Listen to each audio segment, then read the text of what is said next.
Pai amado, Pai querido, nos colocamos como barro mole nas Tuas mãos nessa manhã. A palavra nos traz admoestação, nessa manhã a palavra nos traz confronto, nessa manhã a porção vem do céu e desejamos de todo o nosso coração que o Senhor nos toque, que o Senhor nos reavive, que o Senhor nos cure, que o Senhor nos transforme. Senhor, que saiamos daqui com menos de nós e mais de Ti dentro de nós. Que saiamos daqui menos parecidos com nós mesmos, mas mais parecidos contigo, Senhor. Esse é o desejo do nosso coração, em nome de Jesus. Amém e amém. Pode se sentar devagarzinho para não doer.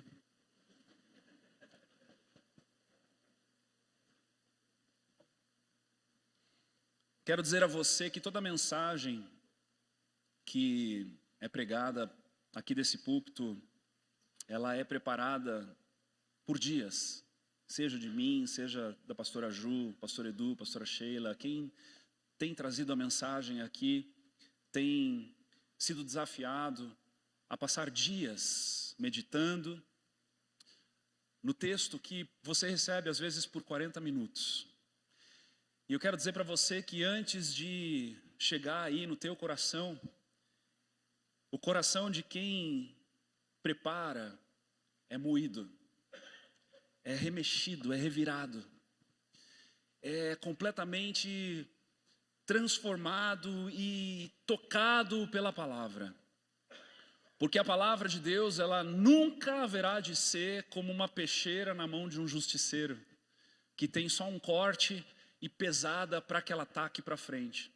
Mas a palavra de Deus, ela sempre será uma espada de dois gumes, que corta para frente e que corta para trás. Então, lembre-se disso, que tudo aquilo que é pregado aqui, é pregado primeiramente para quem prega para você. Paulo está trabalhando, nós temos caminhado em direção ao entendimento de que ele precisava reparar algumas situações na igreja de Corinto.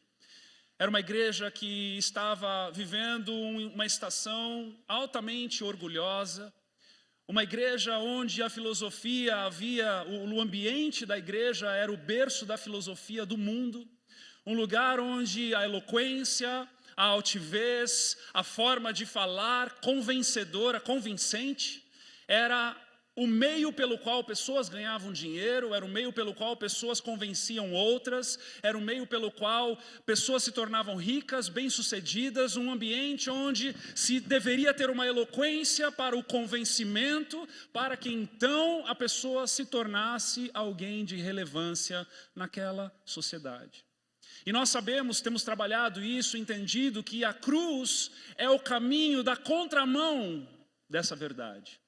A cruz é a loucura, a cruz é a simplicidade, a cruz é a humilhação, a cruz é o momento de quebrantamento, a cruz é o lugar de despir-se, é o lugar de encontrar-se como pobre, cego e nu. A cruz é o lugar não só de entrada, mas onde eu e você nos encontramos todos os dias ao redor dela. Nós temos falado a respeito disso, temos mergulhado nessas verdades. E aqui Paulo agora vai falar a respeito de amadurecimento e infantilidade.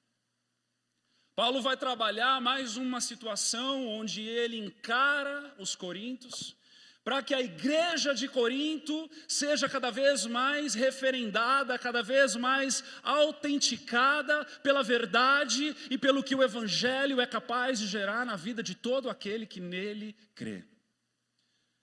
E Paulo então começa esse momento dizendo: irmãos, eu não pude falar com vocês como espirituais quando eu estive com vocês. Paulo fica 1 ano e meio na igreja de Corinto, anos antes de escrever essa carta. E ele vai dizer: e assim como a carnais, como a crianças em Cristo, leite vos dei a beber, não vos dei alimento sólido, porque ainda não podíeis suportá-lo. Ele está dizendo: quando eu os conheci, nós começamos uma caminhada. Quando eu os conheci, eu preguei o evangelho e vocês aprenderam de primeira mão da minha boca a respeito de Jesus. Quando eu os conheci, eu preguei o evangelho para vocês e todas as coisas se tornaram novas, tudo se fez novo, vocês foram regenerados e agora então vocês iniciaram uma jornada no cristianismo. E essa jornada no cristianismo, nós já falamos aqui também, que é uma jornada de novo nascimento. A jornada no cristianismo não é um pedaço de alguma coisa que você acopla àquilo que você já estava vivendo, mas é algo que você precisa morrer para nascer de novo. E tudo se faz novo, toda mentalidade é nova, todo procedimento é novo, toda conduta é nova, toda forma de viver é renovada pelo poder do evangelho. Então o que Paulo estava falando até aqui não era nada de errado. Ele estava só evidenciando e dizendo: amados, há anos atrás nós começamos uma jornada. Há anos atrás eu dei leitinho para vocês beberem, porque era leitinho que vocês precisavam. Há anos atrás eu ensinei coisas fundamentais, porque eram das coisas fundamentais que vocês precisariam para sobreviver naquela nova estação. O problema, meus amados, é que ele continua dizendo, e ele continua dizendo, no versículo 2, ele diz: nem ainda agora podeis. Aqui está a problemática. Ele lembra do início, mas anos se passaram e ele olha para aquele povo, ele escreve essa carta e ele diz: nem ainda agora podeis, porque ainda sois carnais. Aqui é que está o problema. Todo bebê, toda criança, todo ser humano que nasce bebê. Imagine você, no momento do parto do teu filho, ele saindo da tua mulher, você indo segurar no colo, ele virasse para você e disse: e aí, pai, beleza? Você ia cair para trás morto, meu irmão.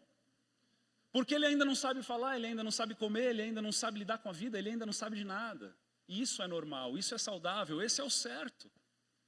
O problema é quando o tempo passa, o tempo voa, mas a imaturidade permanece numa boa. O problema, meus amados, é quando o tempo vai passando e a situação não muda. As imaturidades não mudam. Os ressentimentos com as pessoas, com os relacionamentos não são tratados, não são curados. O problema é quando nós encontramos uma situação como essa, uma igreja que deveria já estar enviando, uma igreja que deveria estar já ensinando a outros, uma igreja que deveria estar se movendo para o alargar das estacas do reino de Deus, está estagnada na imaturidade de relacionamentos. É justamente o que Paulo vai dizer. Porquanto, versículo 3, havendo entre vós ciúmes e contendas, brigas relacionais. Não é assim que sois carnais, então, e andais segundo o homem? Quando, pois, alguém diz: eu prefiro Paulo, eu prefiro Apolo, eu sou da opinião de um, eu sou da opinião de outro, eu discordo do que o outro diz. Eu não tenho maturidade para discordar e continuar caminhando lado a lado. É o que ele está dizendo aqui. Não é evidente que andais segundo homens? Sabe, queridos, fora do cristianismo, não existe um padrão. Não existe um padrão de relacionamento. Nós nos achegamos na igreja, nos achegamos com a palavra de Deus, nos achegamos na vida cristã quando entramos na consciência, não por tradição, por conta dos nossos pais, mas quando nós criamos consciência e começamos uma jornada genuinamente cristã, nós chegamos sem padrão nenhum. Então, o padrão que cada um tem é o padrão que herdou do mundo, que herdou da vida, que herdou dos familiares, que herdou da história até aqui. Então, se eu aprendi que se uma pessoa me faz mal, eu devo abandoná-la, ignorá-la, maltratá-la, eu vou fazer assim. Se eu aprendi que alguém me machuca, então eu tenho que chutá-la para machucá-la ainda mais, eu vou fazer assim. Se eu aprendi que falar mal das pessoas é um ambiente saudável, eu vou fazer assim. Se eu aprendi que guardar ressentimento e rancor e olhar para aquela pessoa e naturalmente dizer, essa pessoa eu não gosto dela, eu não vou caminhar com ela, eu não estou nem aí para ela, eu vou fazer assim. O problema é quando eu venho para o cristianismo e me é proposto uma novidade de vida.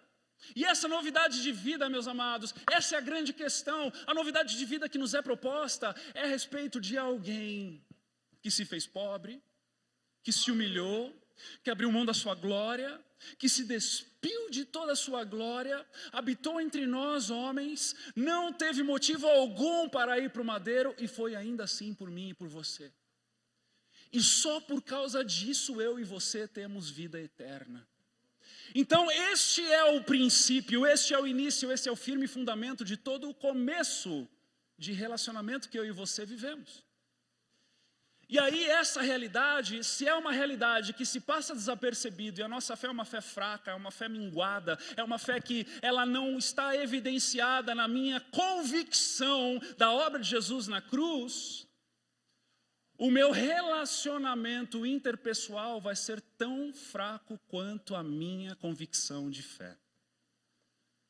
E aí, não compreendendo muito bem, ou não entendendo muito bem, ou não recebendo como rema, como revelação muito bem, de que alguém que não merecia morrer, morreu por mim, eu nunca serei capaz de morrer por ninguém.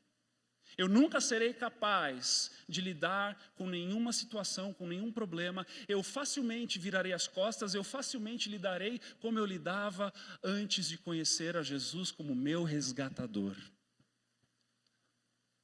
Porque quando eu e você nascemos de novo, preste atenção no que eu vou lhe dizer.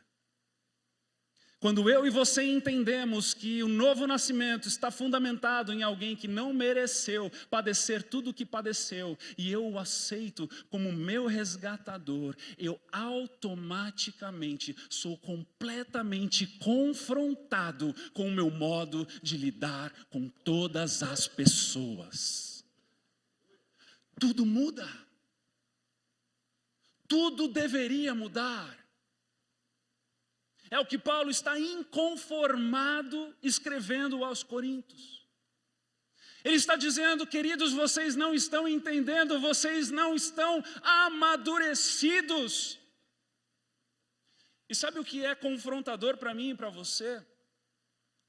É que nós ficamos impressionados como era uma igreja que fluía nos dons. Capítulo 14. Paulo tem que até diminuir e falar pessoal menos. Que seja pelo menos no máximo 3 que interpretem a oração em línguas num culto de vocês. Que sejam pelo menos no máximo 3 aí que vocês profetizem uns aos outros. É preciso ensino, é preciso outras coisas. Era uma igreja com maturidade no fluir dos dons, mas incapacidade de se relacionar. É de se impressionar também, amados, porque era uma igreja que era enriquecida na palavra. Capítulo 1. Enriquecida na palavra, enriquecida no conhecimento, enriquecida nos testemunhos. E ainda assim, foi considerada imatura nos relacionamentos e nos convívios. Que dilema. Que dilema essa realidade da igreja de Corinto. Fico imaginando que se Paulo tivesse um prédio, Apolo tivesse outro prédio. Imagine a constância, migração de pessoas indo de uma igreja para outra. Mas isso foi só lá em Corinto. Estamos falando de um lugar bem longínquo, bem distante da nossa realidade. Pessoas porque acreditavam de um jeito, não se davam com outras, não se relacionavam direito, não se relacionavam com o fundamento do relacionamento de Cristo com elas. Então, elas simplesmente iam de um lado para outro, segundo as opiniões das eloquências que mais as confortavam. As eloquências, as eloquências. Vaidade das vaidades. O querer estar acima do outro. o querer se gabar, o querer estar certo. Quanta vaidade, meus irmãos. Jesus então conta uma parábola. Ele conta uma parábola que retrata muito essa realidade. A realidade do amadurecimento. E o tema da palavra hoje é amadureça. Uma parábola que traz para mim e para você um desafio. Que retrata literalmente o que Cristo fez por mim e o que eu sou capaz de fazer para o outro. Mateus capítulo 18, a partir do versículo 23, na nova tradução da linguagem de hoje, o texto diz assim: porque o reino do céu é como um rei que resolveu fazer um acerto de contas com os seus empregados. Logo no começo trouxeram um que lhe devia milhões de moedas de prata.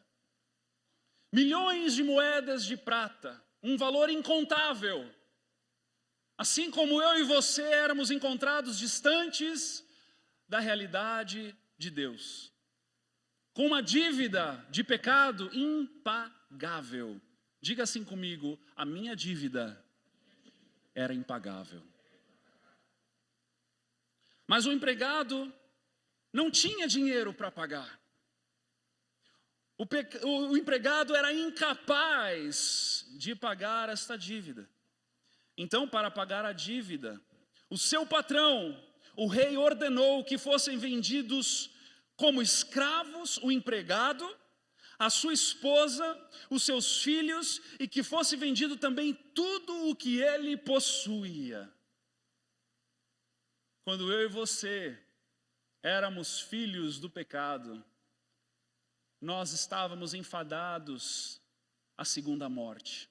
Nós estávamos enfadados ao salário do pecado, que é a morte. Nós estávamos enfadados para um lugar de miséria e de fogo eterno.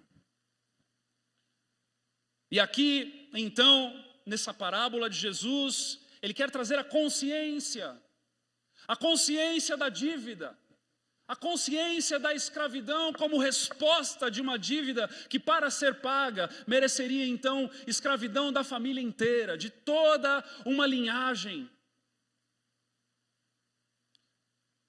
Mas o empregado, versículo 26, assim como eu e você um dia, se ajoelhou diante do patrão e pediu: tenha paciência comigo, eu pagarei tudo ao Senhor. De alguma forma, com a consciência, tentando dizer: Senhor, tem misericórdia de mim, eu vou caminhar do jeito que te agrada, e eu vou fazer de alguma forma com que eu mereça essa quitação, essa libertação dessa dívida. O patrão teve misericórdia dele, perdoou a dívida e deixou que ele fosse embora. A graça que nos alcançou, porque eu e você éramos incapazes de pagar essa dívida. Eu e você éramos incapazes de produzir qualquer coisa que nos tornássemos merecedores de um quitar de débito com o nosso Deus Todo-Poderoso. Porque nós somos da origem pecaminosa, nós somos da semente do pecado. O primeiro Adão decidiu por todos nós viver uma vida em pecado. E eu e você nascemos no meio dessa história. Não havia esperança para nós. Mas esse patrão bom, este pai maravilhoso, que nos amou primeiro, que entregou o seu filho para que ele fosse a paga dessa realidade, pudéssemos então ter a nossa dívida quitada, pudéssemos então ser libertos. Amém? Você está comigo aqui? Amém. Mas olha só o que acontece na continuação dessa parábola. O empregado saiu e encontrou um dos seus companheiros de trabalho que lhe devia 100 moedinhas de prata, que lhe devia algo. Ele saiu para lidar com os relacionamentos pendentes. Ele saiu para lidar com as pessoas das quais ele não havia sabido como lidar no passado, mas agora, mediante uma dívida paga muito maior do que ele conseguiria pagar, a expectativa era de que ele havia aprendido e soubesse então lidar agora com as pequenas dívidas, com os pequenos relacionamentos pendentes, com as pequenas situações, com as picuinhas, com as infelicidades das palavras duras, daquelas coisas que ficaram azedadas, daquelas situações que ficaram às margens da jornada da vida sem Jesus. E aí então, na expectativa deste dono de olhar para este homem que foi perdoado de tal forma, ele prova justamente o contrário. Saiu a encontrar um dos seus empregados, um dos seus companheiros que trabalha com ele, que devia 100 moedas de prata. Ele pegou esse companheiro pelo pescoço e começou a sacudi-lo dizendo: pague o que me deve. De onde ele aprendeu isso? Então seu companheiro se ajoelhou e pediu a mesma coisa que ele havia acabado de fazer. Tenha paciência comigo e eu lhe pagarei tudo. Mas ele não concordou, pelo contrário, mandou pôr o outro na cadeia até que pagasse a dívida. Quando os outros empregados viram o que havia acontecido, ficaram revoltados e foram contar tudo ao patrão. Aí, meus irmãos, o bicho pegou. Aí o patrão chamou aquele empregado e disse: empregado miserável, você me pediu e por isso eu perdoei tudo o que você me devia. Portanto, você deveria ter misericórdia do seu companheiro, como eu tive de você. O patrão ficou com muita raiva e mandou o empregado para a cadeia, a fim de ser castigado, até que pagasse toda a dívida. E Jesus terminou dizendo, para não restar dúvidas para mim e para você: é isso o que o meu Pai que está no céu vai fazer com vocês, se cada um não perdoar sinceramente o seu irmão.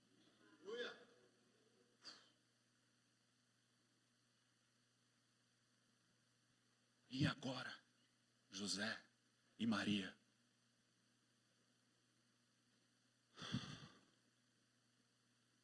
não há saída para mim e para você. Não há saída para que pendências sejam deixadas de lado. Não há saída para que a imaturidade da forma com que nós nos relacionávamos fora da igreja, fora dos caminhos do Senhor, permaneçam como estilo de vida, como padrão na nossa nova vida. É o que Paulo estava dizendo aos Coríntios. Vocês deviam estar no alimento sólido. É o que o escritor de Hebreus vai escrever para os hebreus. Vocês já deveriam estar sendo alimentados por alimento sólido, eu não pude vos dar. Não adianta, aparentemente, fluir nos dons, ter conhecimento, mas não termos a graça na lida horizontal. Tudo que acontece na nossa vida de forma vertical deve resplandecer no horizontal. Toda revelação que Deus traz para nós, todo empoderamento que Ele nos capacita, todo rema, tudo aquilo que Ele faz na nossa vida, tem que refletir na nossa conduta na forma horizontal.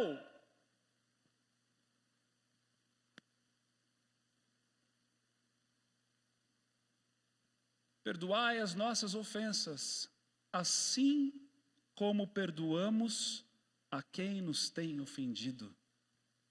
Jesus nos ensinou a orar isso. Assim como. É claro que somos salvos pela graça e pela graça somente, não quero tocar nesse fundamento. Mas o teor do perdão na palavra de Deus, o teor da lida com as nossas mazelas, o teor da lida com as nossas dificuldades relacionais, É profundo demais, meus irmãos, para que nós deixemos pendências nas margens da nossa jornada. E é o que Paulo vai retratar nesse ambiente em que precisava de mudança, precisava de maturidade, precisava de amadurecimento, precisava se tratar todo coração rancoroso. Todo coração rancoroso. Queridos, relacionamentos se desfazem por corações rancorosos, por dificuldade de se relacionar e de tratar coisas mais difíceis. E tudo isso tem uma só palavra: imaturidade. Casamentos são desfeitos, empregos vão para o ralo, pessoas migrando de clube, de igreja, de grupos, de contextos, de amigos, com uma fluidez, por conta da imaturidade. E Paulo está dizendo para mim e para você hoje, o Espírito Santo está dizendo para mim e para você hoje: olha para a cruz, veja o que foi feito por você, para que você então aprenda a fazer pelos outros. Olha para a cruz e aprenda. Olha para a cruz e mude a tua conduta. Olha para a cruz e perceba como é que se faz, ou como é que se foi feito. Olhe para a cruz, igreja. Olhe para a cruz. E sabe qual é o pior disso? O pior disso é que nessa parábola, aquele que depois mandou prender, foi o que foi preso. Aquele que mandou prender, por falta de compaixão, por falta de graça, por falta de misericórdia, foi o que foi preso. Eu quero te dizer algo muito sério nessa manhã. Eu e você somos a própria causa do tormento que sofremos. Eu e você somos a própria causa do tormento que sofremos. Amados, eu e a Ju estamos aqui pastoreando há 11 anos. Há 11 anos, nos deparamos com pessoas que entram e saem. Pessoas que entram pela porta da frente, saem pelas portas dos fundos, entram pela porta dos fundos, saem pela porta das frentes, inúmeras experiências. E temos um costume de conversarmos e buscarmos no Senhor cura todas as vezes que somos machucados, ofendidos, situações que ocorrem nessa lida pastoral. Mas sabe qual é o problema? O problema é que a pessoa que sai amargurada, ela permanece amargurada. A pessoa que cria a situação, ela continua vivendo aquilo. Já ouvimos situações de anos depois, ouvirmos a pessoa falando a respeito daquilo ainda que nós já havíamos até esquecido. Nós somos a própria causa do tormento que sofremos. Se nós não amadurecemos e não vamos lidar com as pendências, se nós não amadurecemos e não vamos lidar com os confrontos que ora são necessários, nós permanecemos encarcerados na nossa alma, na nossa mazela, na nossa ferida, naquilo que nos fere.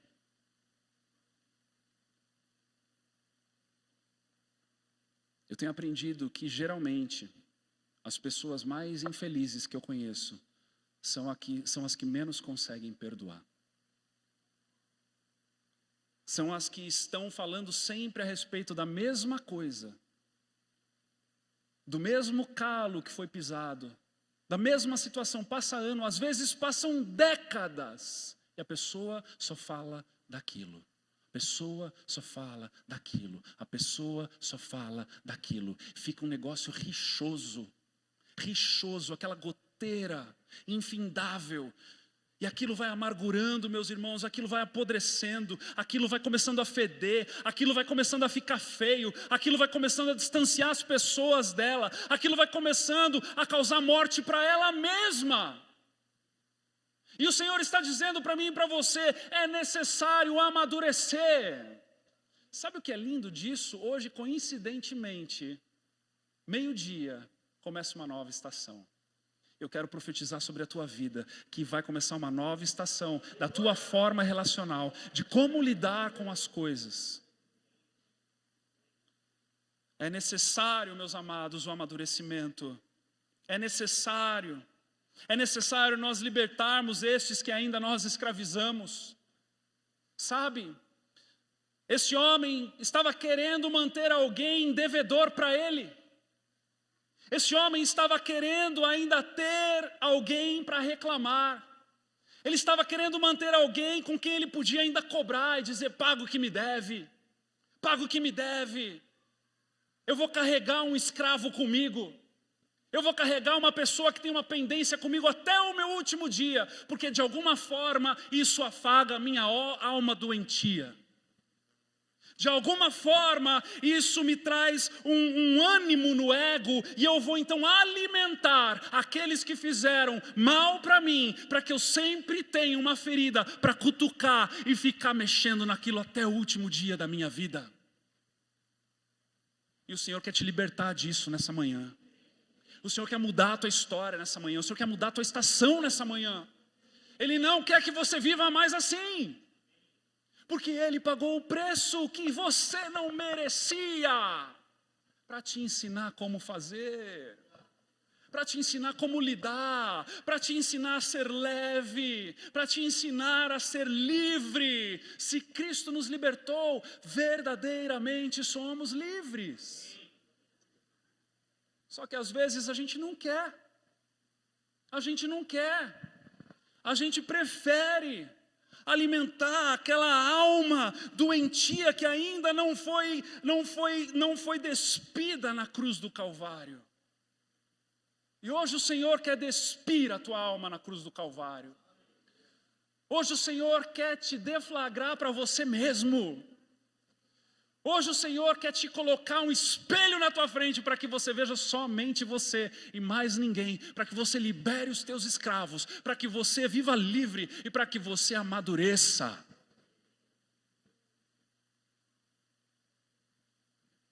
Sabe, nós somos livres para libertar. Nós fomos perdoados para perdoar. Fomos perdoados para perdoar. E sabe qual é a coisa mais linda disso? É que quando nós perdoamos com frequência, nós começamos um processo de amadurecimento. Diga assim comigo, quando eu perdoo com frequência, começa em mim um processo de amadurecimento. Meus amados, quando nós aprendemos o caminho do perdão, quando nós encontramos facilidade em perdoar e em pedir perdão, genuíno, verdadeiro, nós começamos um processo de amadurecimento. Aquele peso não existe mais. O Senhor nos visita com uma graça. O fluir da graça de Deus na nossa vida aumenta. O nosso orgulho pode até ser pisoteado, porque não dói mais. Não dói mais. Eu quero compartilhar com você de uma experiência que nós vivemos, porque estamos entendendo que a carta aos Coríntios é uma carta de contexto eclesiástico, é um contexto de igreja, um contexto de discipulado, é um contexto de lida pastoral com ovelhas. E nós temos uma família aqui da igreja, pode vir aqui, Henri, o Henri, a Neuci, as crianças estão conosco há 10 anos. O Natan nasceu no refúgio. E num tempo em que nós estávamos lidando, na época você estava como líder do Vertical, né? E eu tive que ter um discipulado muito, muito duro com ele. Uma coisa que eu observei e eu fui conversar com ele. E sabe, amados, o discipulado verdadeiro, deixa eu dizer algo para você. É um discipulado que a Bíblia, ela é a regente do ambiente. A Bíblia é o fundamento que rege o processo de amadurecimento. E muitas das vezes, quando o discipulado precisa acontecer de forma bíblica e às vezes confrontadora, você corre o risco de perder aquele discípulo. Você corre o risco de manchar aquele relacionamento. Você corre o risco de gerar uma situação que muitas vezes pode até gerar um afastamento. E a gente correu esse risco, né, meu irmão? Então eu queria que você compartilhasse um pouquinho aí. Bom dia a todos. Sabe, não é algo fácil, não é algo simples você escutar que uma coisa que você fez a vida inteira, ela é errada e você tem que mudar. Principalmente quando você não enxerga isso como algo errado ou muito menos que você faz isso. E eu lembro quando o pastor me chamou para conversar e aí ele, com todo aquele amor, com todo carinho, ele falou assim, irmão, você murmura.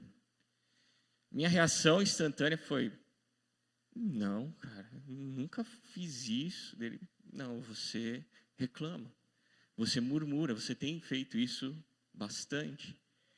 E eu fiquei bem chateado com essa conversa, assim, não foi algo assim, uau, cheguei em casa, que legal, o pastor puxou minha orelha. Não foi nada agradável isso.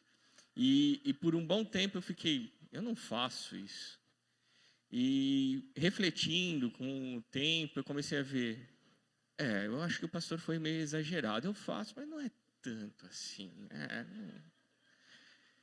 E aí eu fui vendo que, na realidade, eu fazia aquilo, sim, o tempo todo. Era uma situação de pressão, uma situação de estresse, e a minha defesa era começar a reclamar, às vezes até em tom de piada, tentando tirar sarro, fazer alguma coisa, mas eu reclamava, e reclamava muito. E aí eu comecei a observar que sim, o pastor estava certo em dar aquele puxão, porque sim, eu murmurava bastante. E aprender a lidar com isso foi muito bom, porque se eu não tivesse um discipulador para me mostrar o que eu estava fazendo de errado, eu acho que eu nunca ia perceber isso. E sabe o que foi muito incrível? Porque a gente amadureceu junto. Eu me lembro que quando isso me veio assim de forma muito clara, eu falei, cara, eu não quero perder meu amigo. Eu não quero falar uma coisa que eu possa colocar em risco a minha amizade com o Henry. O Henry está aqui há 10 anos. Isso foi o quê? Há 5 anos atrás, mais ou menos? Por aí, 4, 5 anos atrás? Quando nos mudamos para cá? Então 4 anos, né? E aí eu falei, cara, eu vou falar um negócio, o que vai acontecer? Pode ser que ele fique emburrado, vai pegar a Neuci, as crianças, botar debaixo do braço, sair da igreja, ir para outra, né? E eu falei, não, mas eu preciso amadurecer nisso, ele precisa amadurecer nisso, vamos trilhar o caminho de amadurecer junto. Beleza, vamos. Então, meu mano, aí a gente faz o efeito sanduíche, né? A gente começa elogiando. Fala, cara, nossa, é uma bênção, nossa, né? E tal. E aí você solta a bomba, aí você fala, viu, mas... E foi um processo, né? Eu lembro que você ficou chateado comigo mesmo, ficou emburrado na hora mesmo, virou a cara, assim, né? virou o ambiente mesmo. E eu fiquei, putz, perdi meu amigo, né? E aí o tempo passou, a gente foi tratando algumas coisas dentro desse assunto, né? E na verdade hoje a gente está mais íntimo do que a gente era antes, né? Então tá vendo? Todo mundo amadurece no processo bíblico, né? Valeu, meu mano.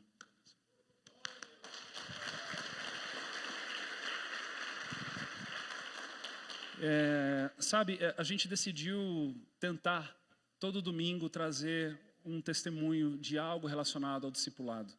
Algo que a gente não vai correr, que a gente não vai fugir, que a gente não vai inventar, porque é entre nós. Então, que nós possamos amadurecer nisso tudo, para que essa lida, ela seja real e constante na nossa vida. Amém?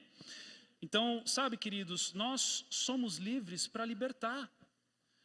O nosso orgulho, muitas das vezes, quando nós trilhamos essa jornada, compreendendo o que Jesus fez por nós, a lida fica mais fácil, fica mais leve. Nós temos a intimidade de gerar assuntos chatos, para que ambos amadureçam, para que a igreja amadureça, para que o corpo de Cristo amadureça. E não ficamos nos ressentimentos, não ficamos no nosso orgulho manchado, não ficamos no rancor, não ficamos naquele ambiente onde você começa, a pessoa está tão chateada que você não sabe se ela está brava ou já endemoniada, né? Porque aí o caminho é muito próximo. Aí você não sabe, meu Deus, eu expulso o demônio ou eu dou um abraço, né?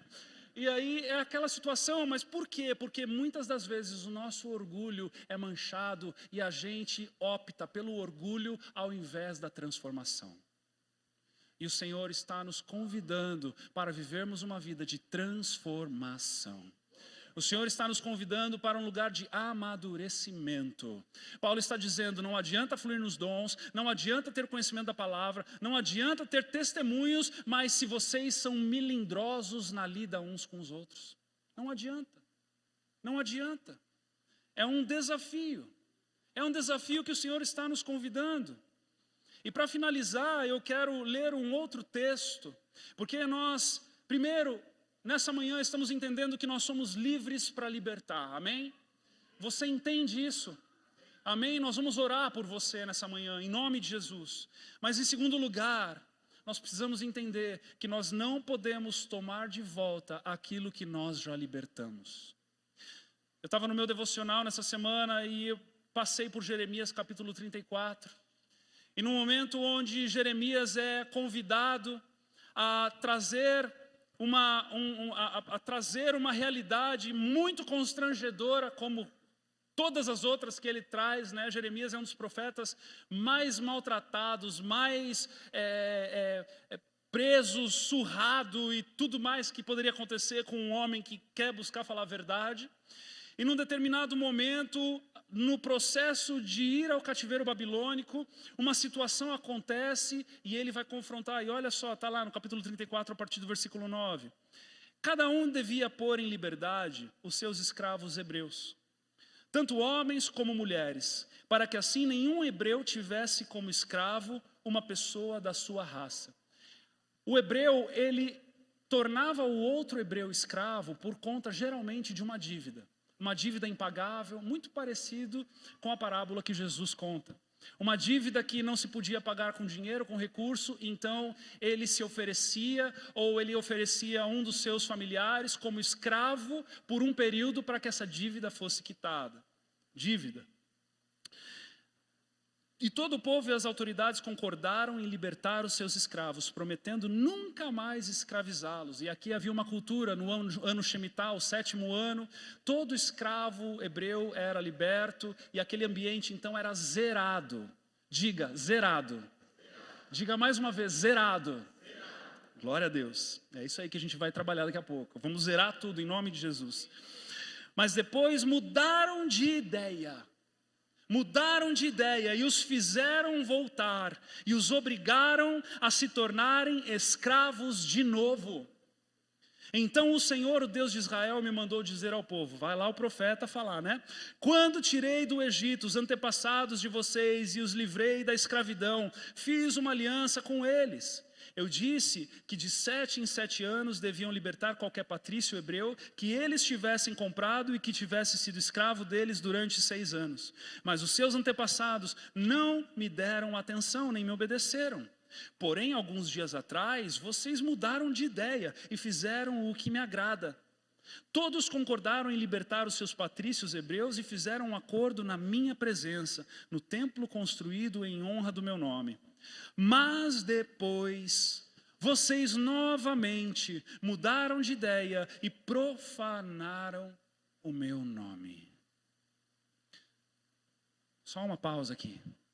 Quando eu e você tomamos de volta um rancor, quando eu e você tomamos de volta uma mágoa, quando eu e você aceitamos a ferida de volta daquela antiga machucadura, nós estamos olhando para o madeiro, tornando o madeiro, a mensagem do madeiro irrelevante e automaticamente estamos profanando o nome de Jesus.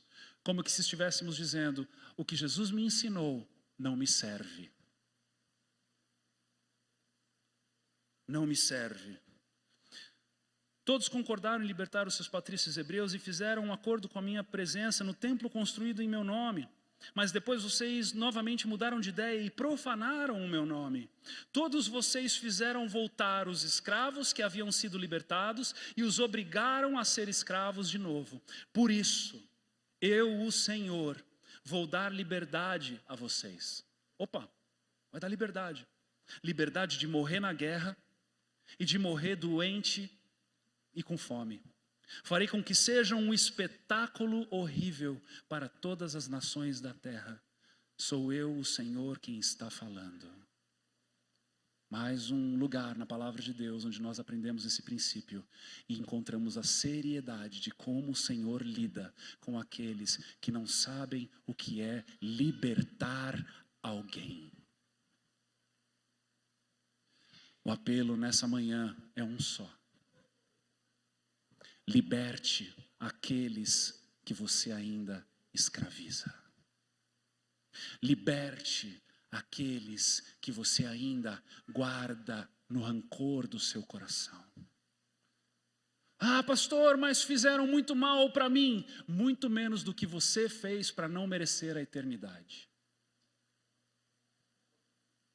É simples assim. Porque se no mundo a gente compara um com o outro, no cristianismo, a gente compara com o que ele fez por nós. Então você não é guiado, conduzido pelo que fazem por você, mas você é guiado e conduzido pelo que Cristo fez por você. Essa é a diferença, meus irmãos. Essa é a diferença. Não viva o teu cristianismo sendo guiado pelo que os outros fazem com você. Porque você foi chamado para ser maltratado, você foi chamado para ser cuspido, você foi chamado para ser colocado de lado, porque foi isso que o nosso mestre fez e viveu. Se viver é Cristo, a nossa jornada, a nossa lida, a nossa conduta, a nossa mentalidade é a mesma dele. Quando elevamos os nossos olhos além dos montes e encontramos o nosso socorro em Jesus, no Senhor, que fez os céus e a terra, nós podemos viver na liberdade de sermos maltratados, darmos a outra face. Vivermos na liberdade de sermos maltratados e andarmos a milha extra. Vivermos na liberdade de sermos maltratados e sermos conduzidos como ovelha mansa mediante aos tosqueadores. Pastor, estão me tosqueando de tudo quanto é lado. Meu irmão, feche os seus olhos e adore. Pastor, estão falando mal de mim à torta e direita. Meu irmão, glorifique ao Senhor, porque a tua vida está nas mãos dEle. Pastor, estão me cuspindo, estão me denegrindo, estão falando isso e aquilo. Meus irmãos, a tua justiça não está nas mãos do homem, muito menos na tua. Liberte aqueles que você ainda escraviza. Vamos virar essa estação hoje. Vamos virar este lugar hoje. Vamos mudar esse ambiente hoje. Vamos perdoarmos como os fomos perdoados. Em nome de Jesus. Eu quero convidar você a primeiramente ficar de pé nessa manhã. Quero pedir ao pessoal do louvor que venha.